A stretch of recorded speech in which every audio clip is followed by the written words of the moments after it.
On today's Legends show, we are incredibly honored to be joined in the Go-Goat Sports studio by the man who called Canucks games for 28 years on the color side, 24 years with the BC Lions. Great catching up here with Mr. Tom Larscheid. Oh, nice to be here, Matt and Blake. I have to tell you, you guys have bounced back really well. Thank you, Tom.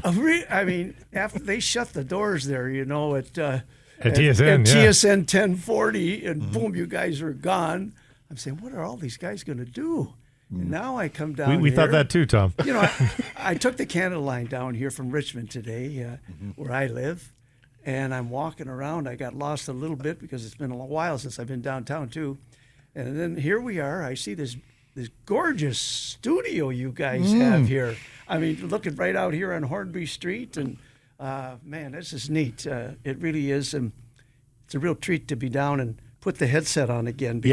Because I think the last time I did an interview with anybody like in a studio was with the two of you. Really? Really? Might have been. Wow. No, it was. I was thinking about that when I was coming down here today. I said, when's the last time that I did, a show with you two fellas? Yeah. And it's funny that Robert Gray is Yes. out in the lobby here, and he happened to be there that day.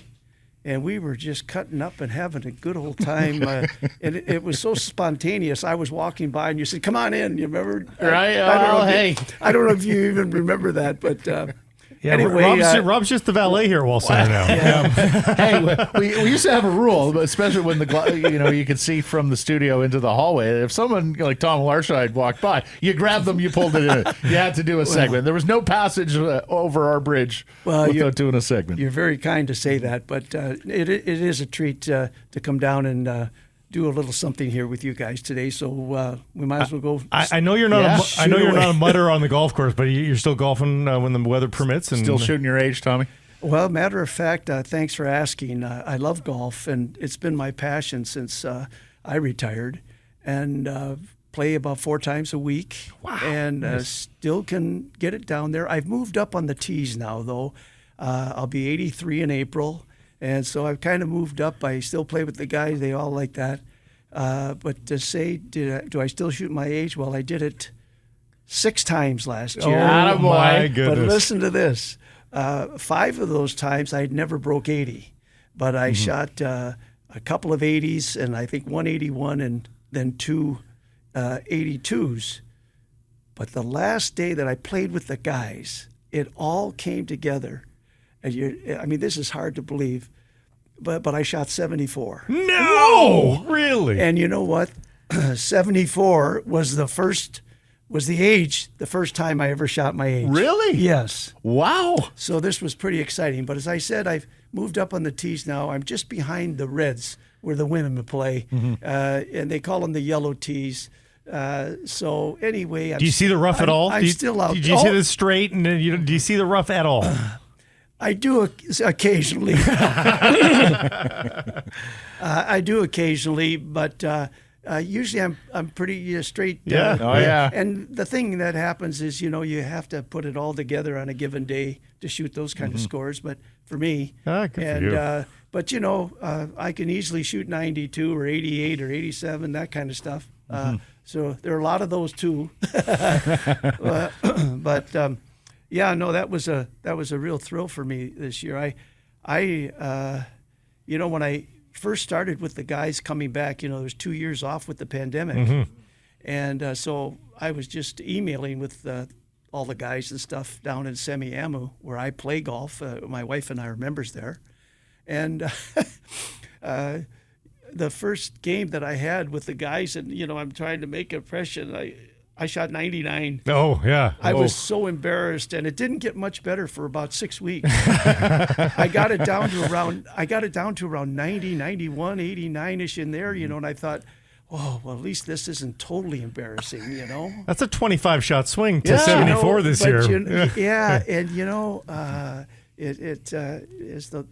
As the summer went on, and the fall got closer. My game picked up, and it was fun. But Matt, there's hope for us yet here. Enough about that kind of stuff. Anyway, I'm sure you guys want to ask me some stuff about. Well, a straight shooter on the golf course, and always a straight shooter in the broadcast booth as well.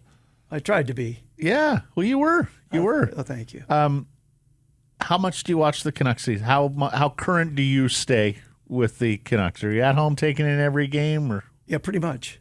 I pretty much take in every game. If something socially comes up or whatever, I'll miss the odd game, But for the most part, I watch all the games and enjoy them very much. I enjoy Cheech and Shorty, and of course, I had a lot of good years with Shorty working with him, and it was a real highlight for me too. But I still follow the Canucks.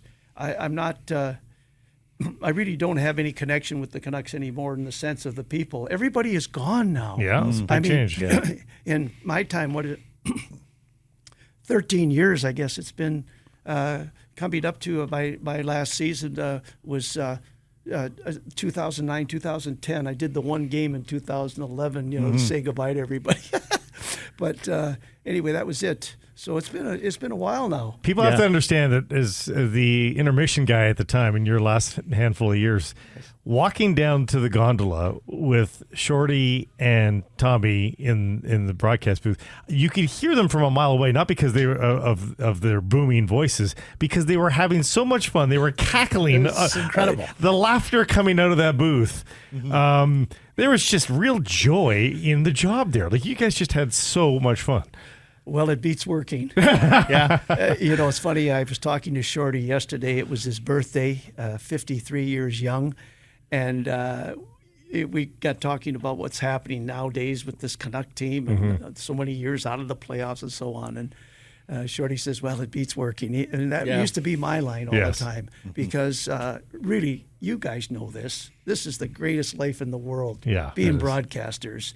And, if you're lucky enough like I was to be able to do football for so many years and then to do hockey and being a non-hockey guy and they throw you in the booth and boom, boom, boom, people didn't think I would survive 2 weeks, let alone 28 years. Right, yeah.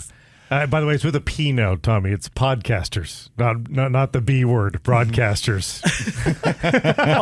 There you go. The words change for us now. Thank you. I'm learning. I'm learning even now at almost 83.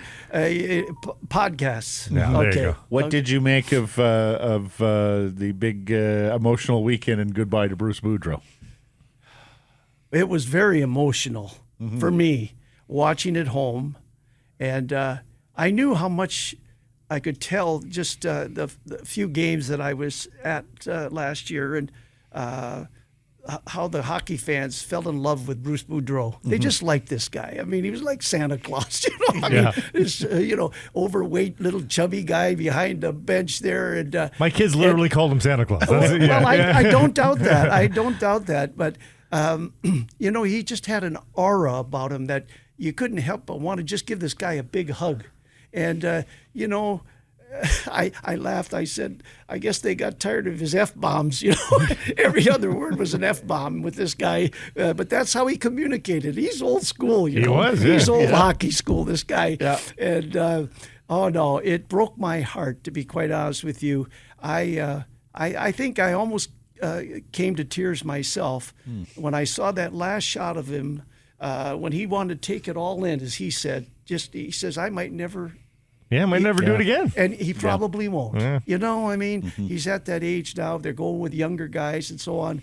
But, he wanted to take it in. But that expression on his face and, coming to just losing it with tears and brokenhearted, I was really disappointed in the Vancouver Canucks on how they handled that situation. It was terrible. There was no need to put a man through that kind of agony. Not whatsoever. I don't care what they say. And, I'm really surprised, to be quite honest with you guys, about Jim Rutherford. Jim Rutherford, I knew people that knew him really well, and I interviewed him a couple of times in Carolina. And he's a good hockey man. He really is. He had a reputation of being an excellent hockey man. What the heck? He's won a couple of Stanley Cups as a general manager. But for him to get up there, that final press conference, the one they had the next day or whatever it was, and, I listened to it. Everybody was replaying it again. And where he said, Bruce and I have been friends for 30 years. I mean, really, after he kicked him in the nuts? Yeah. I mean, really? I mean, what? Come on. It was just not handled well, and that's my piece on it. I'm upset with it, but you know what? I'm a hockey guy. I love the Vancouver Canucks. I want to see them win. I hope they can turn it around in my lifetime, but they better hurry up. And the other thing is, Tocchet now comes in, and, I remember Rick Tocchet as a hockey player, hard-nosed, go to the net, scored over 400 goals, played, 18, 19 years? I don't know, a long time. Mm-hmm. I mean, this guy was a competitor and tough, too. So, my feeling about Tocchet is give him a chance. Let's see what he can do, and we'll go from there. There were different circumstances, of course, but when you talk about Bruce Boudreau taking a moment to take it all in from that crowd in that building, of course, you had that moment too, right? Like, if I'm not mistaken, in your final broadcast, there was an arena announcement, and you got a chance to hear the Vancouver Canucks public inside Rogers Arena. Yeah, well, there's nothing like the Vancouver Canuck hockey fans. They're passionate. They love their team.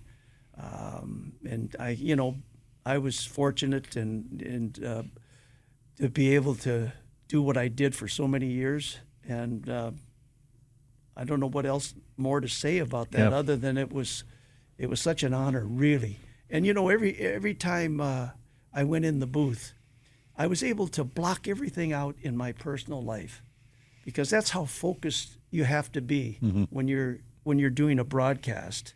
Of that magnitude, hockey, whether it be hockey or football, and it was like I just loved going to work because of it.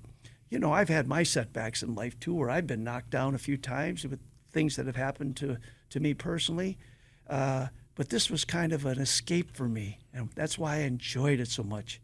And I hope that the people that listened to me over all these years enjoyed what I did. And, I learned very quickly about hockey. For those who might be listening to this podcast, I was a football guy, and the manager at CKNW at that time was a guy called Ted Smith.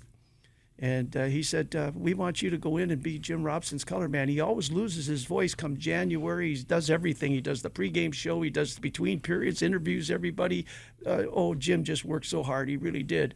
And, this is interesting, because when I first came up to Canada as a football player, I went to the Vancouver Forum. I loved the hockey. And I said, man, what a sport this is. I had never seen a hockey game live until I went to the Forum. And I can still tell you the players. There was Bob McCusker and Phil Maloney and Billy McNeil and Buddy Boone, Hank Cahan. All these guys. And NW, I was working in sales at that time and doing some broadcasting on the football that they threw me into. But they used to get some free tickets, and I'd grab those suckers, because I took to the sport. I said, boy, these guys have to be the greatest athletes. They're on skates. They have a hockey stick in their hand. They skate about 25, 30 miles an hour or whatever it is, and they're stick handling. And then there's bodily contact. Mm-hmm. It had everything. And so I've just had the utmost respect for hockey players. And, when I was fortunate enough to receive the Jake Milford Award, I talked about that to the hockey guys. They're all the alumni guys and the guys that play in the Jake Milford. And I told them how much I respected what they did, because half of 1% who play this beautiful game, half of 1% play in the National Hockey League and play at least one game. Mm-hmm. Now think about the odds of that. Yeah. And those guys, I look out, and they were all great players. And then I had a chance, of course, to single out a few of them, things that I remembered about how good they were. Hockey was so much fun. It was terrific, and it was such a challenge, right? Yeah. It was such a challenge for me. I guess the point I wanted to say to you guys is I learned very quickly as the color commentator. I really didn't. What's the word I'm looking for? I when they throw somebody in there and you've had no experience. I was inexperienced. Yeah. I didn't know. I learned very quickly that a 10-year-old that's born in Canada knows more about hockey than I do. I kid you not. I said, oh boy. I mean, young kids, women, they all knew more about hockey than I did at that time. Of course, I put a lot of hours into it, this and that. But, it's interesting. So my approach was, if I can just somehow be able to articulate the action and the excitement and the thrill and the agony of the sport, then I think I was giving something to our listeners. Bingo, bango, bongo. His name is Roberto Luongo. Nobody did it better, pizzazz, showmanship. Yeah, big year at the Hall of Fame for the Canucks. Roberto goes in. The Sedins nice? go in. Yeah.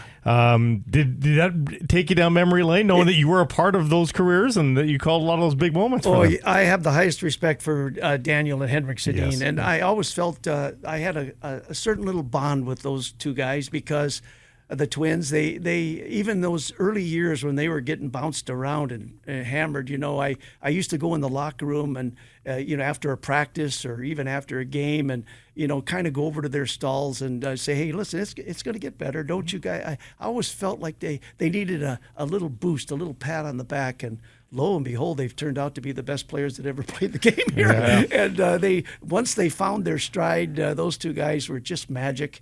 They ranked right up there near the top with me of some of the great players that I had the pleasure and fortunate enough to be able to talk to on a daily basis. One of the players that you covered his career here in Vancouver is Gino Odjick, who we lost a couple of weeks ago. We were talking, Tommy. Was there ever a Canuck who had more of those moments where you just dropped everything and stared bug-eyed at the screen or at the ice because of what was going on with Gino? What are your thoughts and memories of the late Gino Odjick?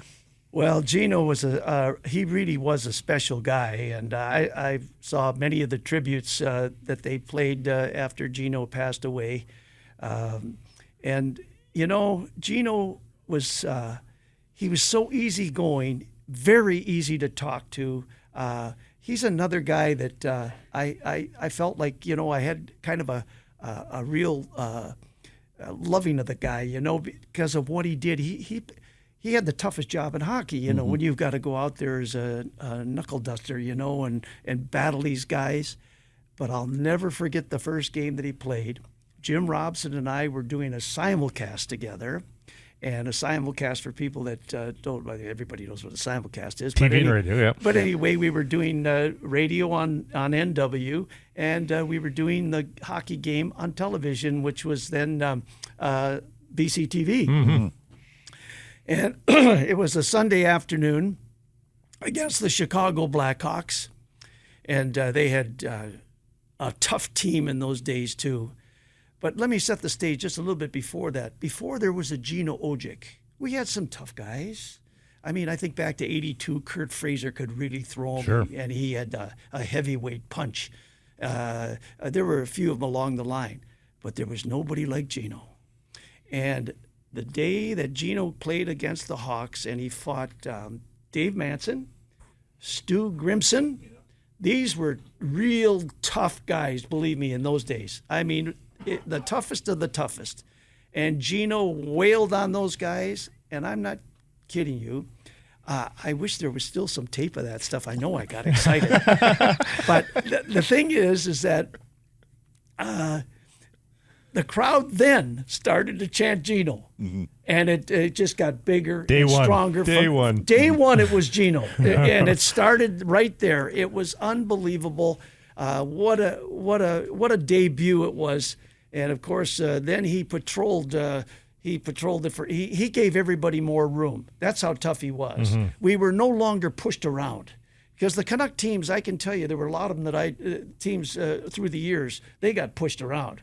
And, I can remember a few times going into Philadelphia and you needed to get a pitchfork to get them off the bus, because it was going to be a tough game.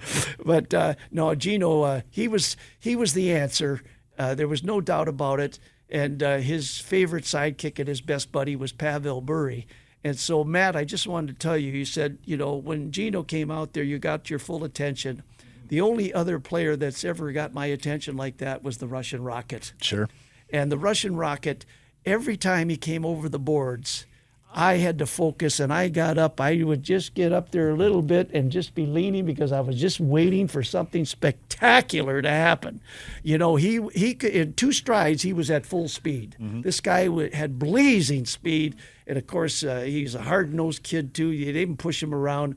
I can still remember the forearm shiver he gave to Shane Churla in Dallas. We were down in Dallas in that beautiful run of '94, and I was scared to death personally because it was so premeditated. He chased him all the way down the ice. Wait a minute. He chased him all the way down the ice, and he gave him that elbow, and boom, it was Cuckoosville for Churla. It was lights out for him. And, boy, I thought, the Canucks going to lose their best player, their game breaker. He'll be suspended for 3, 4, 5 games. Nowadays he would be. Yeah. But in those days it was like, forget about it.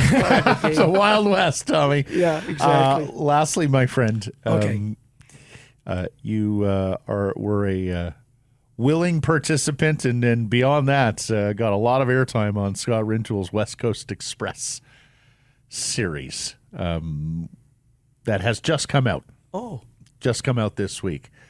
What do you make of the West Coast Express days? And Scotty putting together a 9-part series on it. Well, thanks for asking me about the West Coast Express, because that was that reign that they had, those few years, were some of the most enjoyable years I think I had in broadcasting.